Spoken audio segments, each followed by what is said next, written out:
जिंदगी की जंग हार चुका है ऋतिक। डॉक्टर ने ऋतिक को मृतक ऐलान दिता है। आखिरकार डॉक्टर का की कहना है, डॉक्टर की की प्रतिक्रम सामने आया, तो भी सुना दें। नीली पै चुकी सी और आकड़ गई सी, जिस तो भी पता लगाया जा सकता कि बच्चे की डैथ होई नूं अद्धे घंटे तो या घंटे तो उपर हो चुका है। ਤੇ ਪਾਣੀ ਦੇ ਵਿੱਚ ਸੀ, ਪਾਣੀ ਦੇ ਨਾਲ ਵੀ ਹੋ ਸਕਦਾ ਡੈਡ ਹੋਇਆ ਵਿੱਚ। ਹੋ ਸਕਦਾ ਜਿੱਦਾਂ ਉਹਦੇ ਟੀਥ ਕਲੈਂਚ ਸੀਗੇ, ਸਾਹ ਘੁੱਟਣ ਨਾਲ ਜਾਂ ਪਾਣੀ 'ਚ ਡੁੱਬਣ ਨਾਲ ਵੀ ਹੋ ਸਕਦਾ। ਡਾਕਟਰ ਸਾਹਿਬ ਨਾਮ ਜੀ? ਡਾਕਟਰ ਮਨੀਸ਼ ਕੁਮਾਰ। ਨੀਲੀ ਪੈ ਚੁੱਕੀ ਸੀ ਔਰ ਆਕੜ ਗਈ ਸੀਗੀ, ਜਿਸ ਤੋਂ ਵੀ ਪਤਾ ਲਗਾਇਆ ਜਾ ਸਕਦਾ ਕਿ ਬੱਚੇ ਦੀ ਡੈਥ ਹੋਈ ਨੂੰ ਅੱਧੇ ਘੰਟੇ ਤੋਂ ਜਾਂ ਘੰਟੇ ਤੋਂ ਉੱਪਰ ਹੋ ਚੁੱਕਿਆ ਹੈ। ਤੇ ਪਾਣੀ ਦੇ ਵਿੱਚ ਸੀ, ਪਾਣੀ ਦੇ ਨਾਲ ਵੀ ਹੋ ਸਕਦਾ ਡੈਡ ਹੋਇਆ ਵਿੱਚ। ਹੋ ਸਕਦਾ ਜਿੱਦਾਂ ਉਹਦੇ ਟੀਥ ਕਲੈਂਚ ਸੀਗੇ, ਸਾਹ ਘੁੱਟਣ ਨਾਲ ਜਾਂ ਪਾਣੀ 'ਚ ਡੁੱਬਣ ਨਾਲ ਵੀ ਹੋ ਸਕਦਾ। ਡਾਕਟਰ ਸਾਹਿਬ ਨਾਮ ਜੀ? ਡਾਕਟਰ ਮਨੀਸ਼। ਨੀਲੀ ਪੈ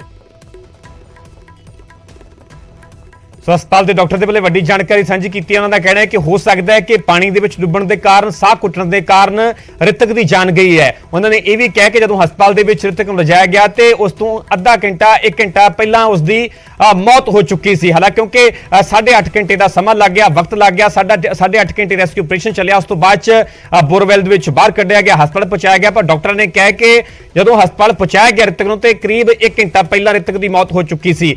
ਡਾਕਟਰ ਨੇ ਵੀ ਕਿਹਾ ਕਿ ਹੋ ਸਕਦਾ ਹੈ ਕਿ ਇਸ ਦੀ ਮੌਤ ਦੀ ਜਿਹੜੀ ਵਜ੍ਹਾ ਹੈ ਪਾਣੀ ਦੇ ਵਿੱਚ ਡੁੱਬਣਾ ਵੀ ਹੋ ਸਕਦੀ ਹੈ ਤੇ ਸਾਹ ਘੁੱਟਣ ਕਰਕੇ ਵੀ ਜਿਹੜੀ ਮੌਤ ਹੋ ਸਕਦੀ ਹੈ। बहुत ही दुख का भाना मैं कह सकता एडा जोड़ा अच्छा प्रयास रल के बच्चा मैं पहला MLA टांडा राजा जी की तारीफ करना भी इन्होंने जो इन्होंने पता लगा ये विदन को 15-20 मिनट अद्धे घंटे के उत्थे पहुँच गए और इन्होंने अपने लैवल के उत्ते ही ऑक्सीजन देने का प्रबंध कर लिया सी जो कर सकते थे उत्थे ਤੇ ਉਹਦੇ ਵਿੱਚ ਅੱਧੇ ਪੌਣੇ ਘੰਟੇ ਡੇਢ ਘੰਟੇ ਦੇ ਅੰਦਰ ਸਿਵਲ ਆਪਣੇ ਐਡਮਿਨਿਸਟ੍ਰੇਸ਼ਨ ਵੱਲੋਂ ਵੀ ਸਾਰੀਆਂ ਚੀਜ਼ਾਂ ਉੱਥੇ ਪ੍ਰੋਵਾਈਡ ਕਰਾਈਆਂ ਗਈਆਂ, ਜਿਸ 'ਚ ਐਂਬੂਲੈਂਸ ਸਭ ਤੋਂ ਪਹਿਲਾਂ ਜ਼ਰੂਰੀ ਸੀਗੀਆਂ ਔਰ ਸਾਰੀਆਂ ਚੀਜ਼ਾਂ ਉੱਥੇ ਪਹੁੰਚਾਈਆਂ ਗਈਆਂ। ਡਿਪਟੀ ਕਮਿਸ਼ਨਰ ਸਾਹਿਬ ਆਪ ਪਹੁੰਚ ਗਏ, SSP ਸਾਹਿਬ ਆਪ ਪਹੁੰਚ ਗਏ ਔਰ ਜੋ ਪ੍ਰਯਾਸ ਹੋ ਸਕਦੇ ਸੀ ਬੈਸਟ NDRF ਦੀ ਟੀਮ ਜਲਦੀ ਪਹੁੰਚ ਗਈ, ਸਾਰੀਆਂ ਚੀਜ਼ਾਂ ਉੱਥੇ ਹੋ ਗਈਆਂ।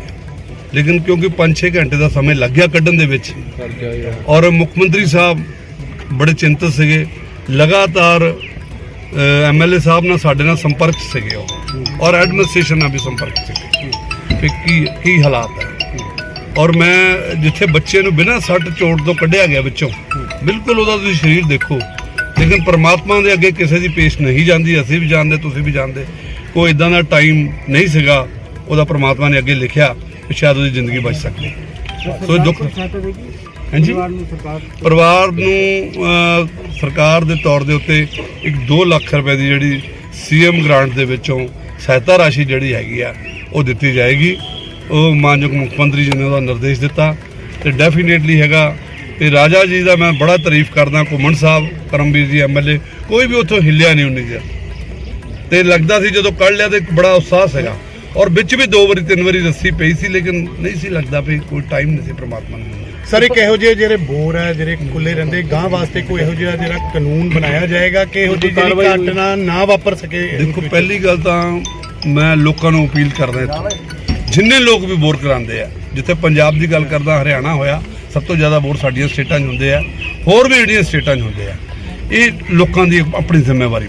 सर संगरूर में घटना हुई थी कुछ साल पहले, तो उदो आदेश होया कि कोई भी बोर खुला नहीं छोड़ूगा, मतलब प्रॉपर उन्हें बंद नहीं बिल्कुल तुहाडी गल ठीक है जी, लेकिन अगर असी लोग खुद अगे आके नहीं करते तो उहदे विच प्रशासन मैं कहना भी प्रशासन उहदे विच होर भी घटनावां होईयां, लेकिन इहदे विच कसूर आपां किहदा गिन सकते हैं जिहड़े बंदे ਹੁਣ ਤੇ ਕਾਰਵਾਈ ਹੋਏਗੀ ਬੋਰ ਕਰਨ ਚ। देखो कार्रवाई एक अलग चीज़ हैगी है, कार्रवाई किस अधान अधीन आंदी असीं देखांगे जरूर, लेकिन लोकां नूं एक मैं कहना इस बच्चे की कुर्बानी तो एक नसीहत लैनी चाहिए। जिंपा साहब दोषी किहनूं मंगदे हो तुसीं इस बच्चे जिहड़ी घटना वापरी है? नहीं दोषी तो नैचुरली है भी जिहड़े जिन्हें बंदे ने बोर छड्डिया दोषी तो हुंदा ही।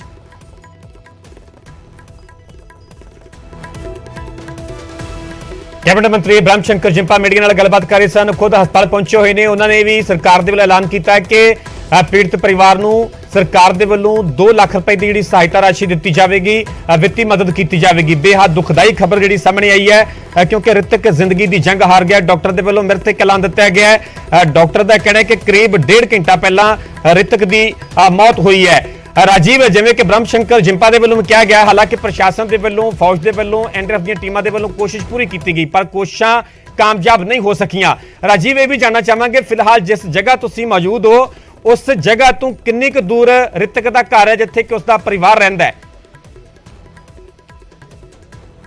ਜੀ ਬਿਲਕੁਲ, ਇਹ ਦੱਸਿਆ ਜਾ ਰਿਹਾ ਕਿ ਪਿੰਡ ਦੇ ਵਿੱਚ ਹੀ ਇੱਕ ਥਾਂ ਤੇ ਜਿੱਥੇ ਇਹ ਲੋਕ ਜਿਹੜੇ ਨੇ ਉਹਨਾਂ ਦੀਆਂ ਝੁੱਗੀਆਂ ਨੇ ਜਿੱਥੇ ਰਹਿੰਦੇ ਸੀ, ਤਾਂ ਉਸ ਬਾਰੇ ਵੀ ਜਾਣਕਾਰੀ ਜਿਹੜੀ ਇਕੱਤਰ ਕਰਨ ਦੀ ਕੋਸ਼ਿਸ਼ ਅਸੀਂ ਕਰ ਰਹੇ ਹਾਂ। ਪਰ ਫਿਲਹਾਲ ਉਸੇ ਥਾਂ ਤੇ ਹੀ ਮੌਜੂਦ ਹਾਂ ਜਿੱਥੇ ਇਹ ਘਟਨਾ ਵਾਪਰੀ ਸੀ।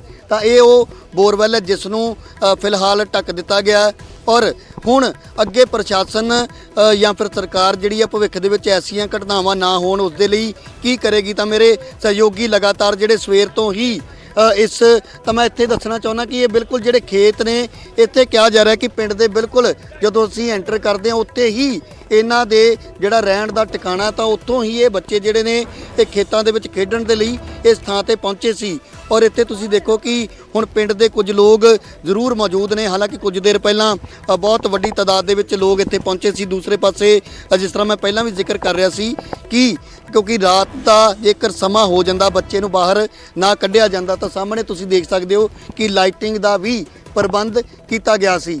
ਪਰ ਉਸ ਤੋਂ ਪਹਿਲਾਂ ਬੱਚੇ ਨੂੰ ਬਾਹਰ ਤਾਂ ਕੱਢ ਲਿਆ ਗਿਆ, ਪਰ ਦੁਖਦਾਈ ਖਬਰ ਇਹ ਹੈ ਕਿ ਬੱਚੇ ਦੀ ਜਿਹੜੀ ਜਾਨ ਹੈ ਉਹ ਨਹੀਂ ਬਚਾਈ ਜਾ ਸਕੀ। ਹਾਲਾਂਕਿ ਹੁਣ ਮੁਆਵਜ਼ੇ ਦੀ ਵੀ ਗੱਲ ਕਹੀ ਜਾ ਰਹੀ ਹੈ ਕਿ ਸਰਕਾਰ ਵੱਲੋਂ 2 ਲੱਖ ਰੁਪਇਆ ਉਹਨਾਂ ਦੇ ਪਰਿਵਾਰ ਨੂੰ ਮੁਆਵਜ਼ੇ ਦੇ ਵਜੋਂ ਦਿੱਤਾ ਜਾਏਗਾ, ਪਰ ਇਹ ਮੁਆਵਜ਼ਾ ਉਹਨਾਂ ਦੇ ਬੱਚੇ ਨੂੰ ਵਾਪਸ ਨਹੀਂ ਲਿਆ ਸਕਦਾ। ਤਾਂ ਕਿਤੇ ਨਾ ਕਿਤੇ ਕੁਤਾਹੀ ਜ਼ਰੂਰ ਹੋਈ ਹੈ ਔਰ ਉਸ ਕੁਤਾਹੀ ਦੇ ਲਈ ਕੌਣ ਜ਼ਿੰਮੇਵਾਰ ਹੈ। ਪਰ ਅਜਿਹੀਆਂ ਘਟਨਾਵਾਂ ਜਦੋਂ ਵਾਪਰਦੀਆਂ ਨੇ ਉਸ ਤੋਂ ਬਾਅਦ ਕਿਤੇ ਨਾ ਕਿਤੇ ਸਿੱਖਣ ਦੀ ਵੀ ਲੋੜ ਜ਼ਰੂਰ ਹੁੰਦੀ ਹੈ। ਭਾਵੇਂ ਅਸੀਂ ਸੰਗਰੂਰ ਦਾ ਜ਼ਿਕਰ ਕਰਦੇ ਹਾਂ ਜਾਂ ਬਟਾਲਾ ਦਾ ਜ਼ਿਕਰ ਕਰਦੇ ਹਾਂ, ਤਾਂ ਪੰਜਾਬ ਦੇ ਹੋਰ ਵੀ ਕਈ ਥਾਈਂ ਅਜਿਹੀਆਂ ਜਿਹੜੀਆਂ ਘਟਨਾਵਾਂ ਵਾਪਰ ਚੁੱਕੀਆਂ ਨੇ। ਤਾਂ ਅੱਜ ਵੀ ਜਿਹੜੇ ਨੌਜਵਾਨਾਂ ਵੱਲੋਂ ਉਸ ਬੱਚੇ ਨੂੰ ਬਾਹਰ ਕੱਢਿਆ ਜਾਂਦਾ, ਉਹਨਾਂ ਵੱਲੋਂ ਆਪ ਆ ਕੇ ਇੱਥੇ ਪੇਸ਼ਕਸ਼ ਪ੍ਰਸ਼ਾਸਨ ਦੇ ਅੱਗੇ ਰੱਖੀ ਜਾਂਦੀ ਕਿ ਇਸ ਢੰਗ ਦੇ ਨਾਲ ਬੱਚੇ ਨੂੰ ਬਾਹਰ ਕੱਢਿਆ ਜਾ ਸਕਦਾ। ਹੁਣ ਜਿਹੜੇ ਆਸ-ਪਾਸ ਦੇ ਲੋਕ ਨੇ ਪਿੰਡਾਂ ਦੇ, ਉਹਨਾਂ ਵੱਲੋਂ ਇਹ ਗੱਲ ਕਹੀ ਜਾ ਰਹੀ ਹੈ ਕਿ ਪੰਜਾਬ ਖੇਤੀ ਪ੍ਰਧਾਨ ਸੂਬਾ ਹੈ, ਤਾਂ ਖੇਤਾਂ ਦੇ ਵਿੱਚ ਇਸ ਤਰੀਕੇ ਦੇ ਨਾਲ ਟਿਊਬਵੈੱਲ ਲੱਗਣੇ, ਮੋਟਰਾਂ ਸੜਨੀਆਂ ਕੋਈ ਨਵੀਂ ਗੱਲ ਨਹੀਂ ਹੈ। ਤਾਂ ਅਜਿਹੀ ਇੱਕ ਟੀਮ ਜਾਂ ਐਸਾ ਇੱਕ ਦਸਤਾ ਤਿਆਰ ਕੀਤਾ ਜਾਣਾ ਚਾਹੀਦਾ ਕਿ ਜੇਕਰ ਕਿਤੇ ਅਜਿਹੀ ਕੋਈ ਮੰਦਭਾਗੀ ਘਟਨਾ ਵਾਪਰਦੀ ਵੀ ਹੈ ਤਾਂ ਉਹ ਟੀਮ ਜਿਹੜੀ ਹੈ ਤੁਰੰਤ ਉਸ ਥਾਂ ਤੇ ਪਹੁੰਚ ਕੇ ਕੋਈ ਨਾ ਕੋਈ ਜਿਹੜਾ ਰਾਹਤ ਕਾਰਜ ਨੇ ਜਾਂ ਜਿਹੜਾ ਰੈਸਕਿਊ ਹੈ ਉਸ ਦੇ ਬੋਰਵੈਲ ਦੇ ਵਿੱਚ ਜੇਕਰ ਕੋਈ ਡਿੱਗਿਆ ਤਾਂ ਉਸ ਨੂੰ ਕੱਢਣ ਦੇ ਲਈ ਉਹਨਾਂ ਵੱਲੋਂ ਆਪਣੀ ਜਿਹੜੀ ਪ੍ਰਕਿਰਿਆ ਉਹ ਸ਼ੁਰੂ ਕਰ ਦਿੱਤੀ ਜਾਵੇ। ਪਰ ਅਜਿਹੀਆਂ ਚੀਜ਼ਾਂ ਜਦੋਂ ਘਟਨਾਵਾਂ ਵਾਪਰਦੀਆਂ ਨੇ ਉਸ ਦੌਰਾਨ ਜਾਂ ਉਸ ਤੋਂ ਕੁਝ ਦਿਨ ਬਾਅਦ ਜ਼ਰੂਰ ਸੁਣਨ ਨੂੰ ਮਿਲਦੀਆਂ ਨੇ, ਪਰ ਉਸ ਤੋਂ ਬਾਅਦ ਸਾਰੇ ਲੋਕ ਆਪਣੇ ਆਪਣੇ ਕੰਮਾਂ ਕਾਜਾਂ ਦੇ ਵਿੱਚ, ਪ੍ਰਸ਼ਾਸਨ ਆਪਣੇ ਕੰਮਾਂ ਕਾਰਾਂ ਦੇ ਵਿੱਚ ਰੁੱਝ ਜਾਂਦਾ। ਤਾਂ ਇਹ ਚੀਜ਼ਾਂ ਕਿਤੇ ਨਾ ਕਿਤੇ ਫਿਰ ਜੋ ਹੈ ਇਸੇ ਤਰੀਕੇ ਦੇ ਨਾਲ ਹੀ ਵਾਪਰਦੀਆਂ ਰਹਿੰਦੀਆਂ ਨੇ। ਤਾਂ ਹੁਣ ਵੀ ਜੋ ਹੈ ਗਾਂ ਅੱਗੇ ਕਿਤੇ ਭਵਿੱਖ ਦੇ ਵਿੱਚ ਕਿਸੇ ਦਾ ਮਾਸੂਮ ਬੱਚਾ ਇਸ ਤਰ੍ਹਾਂ ਬੋਰਵੈਲ ਦੇ ਵਿੱਚ ਰਾਜੀਵ ਤਾਜ਼ਾ ਅਪਡੇਟ ਜ਼ਰੂਰ ਜਾਣਨਾ ਚਾਹਾਂਗੇ ਫਿਲਹਾਲ ਅਗਲੀ ਪ੍ਰਕਿਰਿਆ ਕੀ ਚੱਲ ਰਹੀ ਹੈ। ਦੀਪਕ ਬੈਲ ਤੋਂ ਇਹ ਵੀ ਜ਼ਰੂਰ ਜਾਣਕਾਰੀ ਲਓ ਕਿ ਆਖਿਰਕਾਰ ਜਿਸ ਜਗ੍ਹਾ ਤੁਸੀਂ ਮੌਜੂਦ ਹੋ ਇੱਥੋਂ ਪੀੜਤ ਪਰਿਵਾਰ ਦਾ ਘਰ ਕਿੰਨੀ ਕੁ ਦੂਰ ਹੈ, ਪੀੜਤ ਪਰਿਵਾਰ ਦਾ ਵੀ ਪੱਖ ਜਿਹੜਾ ਉਹ ਆ ਸਕੇ।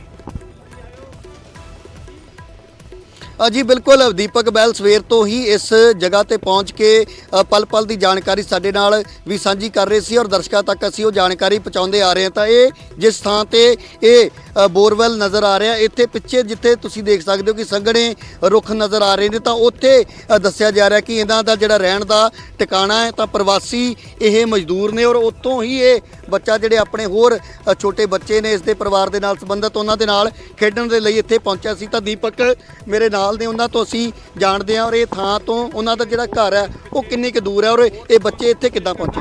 ਰਾਜੀਵ, ਹੁਣ ਜਦੋਂ ਹੀ ਬੱਚੇ ਦੇ ਮਾਪੇ ਨੂੰ ਪਤਾ ਲੱਗਾ ਕਿ ਬੱਚਾ ਆਪਣੀ ਜ਼ਿੰਦਗੀ ਦੀ ਲੜਾਈ ਹਾਰ ਗਿਆ, ਉਹਦੀ ਜ਼ਿੰਦਗੀ ਦੀ ਲੜਾਈ ਹਾਰਨ ਤੋਂ ਬਾਅਦ ਇਸ ਵੇਲੇ ਘਰ ਦੇ ਵਿੱਚ ਬਹੁਤ ਜ਼ਿਆਦਾ ਕੁਰਲਾਹਟ ਦਾ ਮਾਹੌਲ ਹੈ, ਕਿਉਂਕਿ ਸਵੇਰ ਤੋਂ ਹੀ ਆਸ ਲਗਾਈ ਜਾ ਰਹੀ ਸੀ ਕਿ ਜਿਸ ਤਰੀਕੇ ਨਾਲ NDRF, ਸੈਨਾ ਤੇ ਬਾਕੀ ਅਧਿਕਾਰੀ ਅਮਲੇ ਫੈਲੇ ਦੇ ਨਾਲ ਇੱਥੇ ਪਹੁੰਚ ਗਏ ਸੀ ਕਿ ਬੱਚੇ ਨੂੰ ਜ਼ਿੰਦਾ ਤੇ ਸकुशल ਅਰਦਾਸਾਂ ਤੇ ਮਗਰੋਂ ਬਾਹਰ ਕੱਢ ਲਿਆ ਜਾਏਗਾ, ਪਰ ਉਹ ਜ਼ਿੰਦਗੀ ਦੀ ਜੰਗ ਹਾਰ ਗਿਆ। ਰਿਤਕ ਦੀ ਜੰਗ ਹਾਰਨ ਤੋਂ ਬਾਅਦ ਅਧਿਕਾਰਤ ਤੌਰ ਦੇ ਉੱਤੇ ਨਿਊਜ਼ 18 ਦੇ ਦਰਸ਼ਕਾਂ ਨੂੰ ਅਸੀਂ ਜ਼ਿੰਮੇਵਾਰੀ ਦੇ ਨਾਲ, ਜਿੱਥੇ ਡਿਪਟੀ ਕਮਿਸ਼ਨਰ ਹੁਸ਼ਿਆਰਪੁਰ, ਉੱਥੇ ਬ੍ਰਹਮ ਸ਼ੰਕਰ ਜੈਂਪਾ ਜਿਹੜੇ ਮਿਨਿਸਟਰ ਨੇ, ਉਹਨਾਂ ਨੇ ਸਰਕਾਰ ਦੇ ਮਾਰਫਤ ਤੋਂ 2 ਲੱਖ ਰੁਪਈਆ ਪਰਿਵਾਰ ਨੂੰ ਦੇਣ ਦੀ ਜਿੱਥੇ ਐਲਾਨ ਕੀਤਾ, ਪਰੰਤੂ ਅਜੇ ਤੱਕ ਇਹ ਗਰੀਬ ਪਰਿਵਾਰ ਕੀ 2 ਲੱਖ ਰੁਪਈਏ ਦੇ ਵਿੱਚ ਆਪਣੇ ਬੱਚੇ ਤੋਂ ਬਾਅਦ ਆਪਣਾ ਜੀਵਨ ਨਿਰਵਾਹ ਕਰ ਸਕੇਗਾ? ਇਸ ਗੱਲ ਦੇ ਵੱਡੇ ਸਵਾਲ ਜਿਹੜੇ ਆ ਇਸ ਗ੍ਰਾਂਟ ਜਿੱਦਾਂ ਪ੍ਰਵਾਸੀ ਇਹ ਮਜ਼ਦੂਰਾਂ ਦਾ ਬੱਚਾ ਸੀ, ਤਾਂ ਇਹ ਕੋਈ ਪੱਕੇ ਘਰ ਇਦਾਂ ਦੇ ਨੇ ਜਾਂ ਫਿਰ ਇੱਥੇ ਕੋਈ ਝੁੱਗੀਆਂ ਦੇ ਵਿੱਚ, ਝੌਂਪੜੀਆਂ ਦੇ ਵਿੱਚ ਰਹਿੰਦਾ ਸੀ?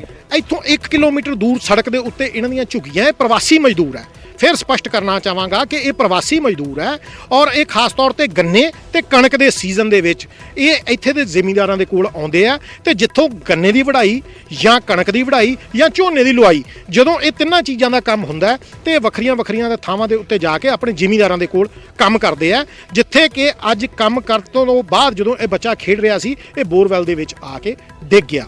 ਬਹਿਰਹਾਲ ਬੱਚੇ ਦੇ ਘਰ ਦੇ ਵਿੱਚ ਇਸ ਵੇਲੇ ਬੱਚਾ ਅੱਤ ਦਰਜੇ ਦਾ ਗਰੀਬ ਹੈ। ਦੀਪਕ ਰਣਜੀਤ ਲਗਾਤਾਰ ਬਣੇ ਰਹੋ ਆਪਣੇ ਲਈ, ਫਿਰ ਤੁਹਾਡਾ ਰੁਕ ਕਰਾਂਗੇ। ਸੋ ਬੇਹੱਦ ਦੁਖਦਾਈ ਖਬਰ ਜਿਹੜੀ ਹੈ ਤਾਂ ਆਪਣੇ ਦਰਸ਼ਕਾਂ ਨੂੰ ਦੱਸ ਦਈਏ ਕਿ ਰਿਤਿਕ ਜ਼ਿੰਦਗੀ ਦੀ ਜੰਗ ਹਾਰ ਚੁੱਕਾ ਹੈ। ਡਾਕਟਰਾਂ ਦੇ ਵੱਲੋਂ ਰਿਤਿਕ ਨੂੰ ਮ੍ਰਿਤਕ ਐਲਾਨ ਦਿੱਤਾ ਗਿਆ ਹੈ। ਡਾਕਟਰਾਂ ਦੇ ਵੱਲੋਂ ਵੀ ਜਾਣਕਾਰੀ ਦਿੱਤੀ ਗਈ ਹੈ ਕਿ ਪਾਣੀ ਦੇ ਵਿੱਚ ਡੁੱਬਣ ਕਾਰਨ ਜਾਂ ਸਾਹ ਘੁੱਟਣ ਦੇ ਕਾਰਨ ਮੌਤ ਹੋਈ ਹੋ ਸਕਦੀ ਹੈ। ਉੱਥੇ ਡਾਕਟਰ ਦਾ ਕਹਿਣਾ ਹੈ ਕਿ ਜਦੋਂ ਰਿਤਿਕ ਨੂੰ ਹਸਪਤਾਲ ਪਹੁੰਚਾਇਆ ਗਿਆ ਤਾਂ ਉਸ ਤੋਂ ਕਰੀਬ 1.5 ਘੰਟਾ ਪਹਿਲਾਂ ਰਿਤਿਕ ਦੀ ਜਾਨ ਜਾ ਚੁੱਕੀ ਸੀ, ਰਿਤਿਕ ਦੀ ਮੌਤ ਹੋ ਚੁੱਕੀ ਸੀ। ਪਰ ਨਾਲ ਹੀ ਬਹੁਤ ਤਰ੍ਹਾਂ ਦੇ ਸਵਾਲ ਜ਼ਰੂਰ ਖੜੇ ਹੁੰਦੇ ਨੇ। ਹਾਲਾਂਕਿ ਜਦੋਂ ਜੇ ਹਾਦਸੇ ਵਾਪਰਦੇ ਨੇ, ਘਟਨਾਵਾਂ ਵਾਪਰਦੀਆਂ ਨੇ ਤਾਂ ਉਦੋਂ ਪ੍ਰਸ਼ਾਸਨ ਵੀ ਹਰਕਤ ਦੇ ਵਿੱਚ ਆਉਂਦਾ ਹੈ, ਉਦੋਂ ਬੜੀ ਤਰ੍ਹਾਂ ਦੀ ਹਲਚਲ ਵੀ ਨਜ਼ਰ ਆਉਂਦੀ ਹੈ। ਪਰ ਜੇ ਇਸ ਤੋਂ ਪਹਿਲੀਆਂ ਘਟਨਾਵਾਂ ਜਿੰਨੀਆਂ ਵਾਪਰੀਆਂ ਨੇ, ਜੇਕਰ ਜ਼ਿਕਰ ਕੀਤਾ ਜਾਵੇ 2019 ਦੇ ਵਿੱਚ ਫਤਿਹਵੀਰ ਵਾਲੀ ਜਿਹੜੀ ਘਟਨਾ ਵਾਪਰੀ ਜ਼ਿਲ੍ਹਾ ਸੰਗਰੂਰ ਦੇ ਵਿੱਚ, ਪਰ ਜੇ ਉਹਨਾਂ ਘਟਨਾਵਾਂ ਤੋਂ ਕਿਤੇ ਨਾ ਕਿਤੇ ਅਸੀਂ ਸਬਕ ਸਿੱਖਿਆ ਹੁੰਦਾ ਤੇ ਸ਼ਾਇਦ ਅੱਜ ਰਿਤਿਕ ਆਪਣੇ ਪਰਿਵਾਰ ਤੋਂ ਦੂਰ ਨਾ ਹੁੰਦਾ। ਸਵਾਲ ਬਹੁਤ ਸਾਰੇ ਨੇ ਕਿ ਆਖਿਰਕਾਰ ਇੰਨੀ ਅਣਗਹਿਲੀ, ਇੰਨੀ ਲਾਪਰਵਾਹੀ ਕਿਉਂ ਵਰਤੀ ਜਾਂਦੀ ਹੈ? ਬੋਰਵੈਲ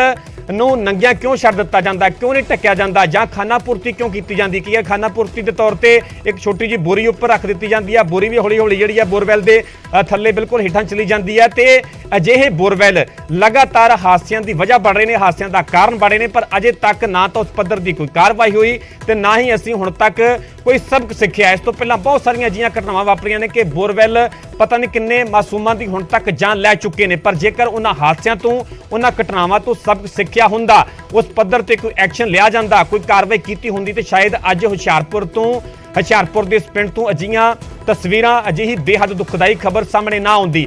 ਸੋ ਬਹੁਤ ਤਰ੍ਹਾਂ ਦੇ ਸਵਾਲ ਨੇ। ਹੁਣ ਵੇਖਣਾ ਹੋਵੇਗਾ ਕਿ ਆਉਣ ਵਾਲੇ ਸਮੇਂ ਦੇ ਵਿੱਚ ਅਜਿਹੇ ਹਾਦਸਿਆਂ ਤੋਂ, ਇੰਨੀਆਂ ਘਟਨਾਵਾਂ ਤੋਂ ਕਿੰਨਾ ਸਬਕ ਸਿੱਖਿਆ ਜਾਂਦਾ ਹੈ। ਨਾਲ ਹੀ ਤੁਹਾਨੂੰ ਅਪਡੇਟ ਦੱਸ ਦਈਏ ਕਿਹੜਾ ਰਿਤਿਕ ਜਿਹੜਾ ਕਿ ਲਗਾਤਾਰ ਸਵੇਰੇ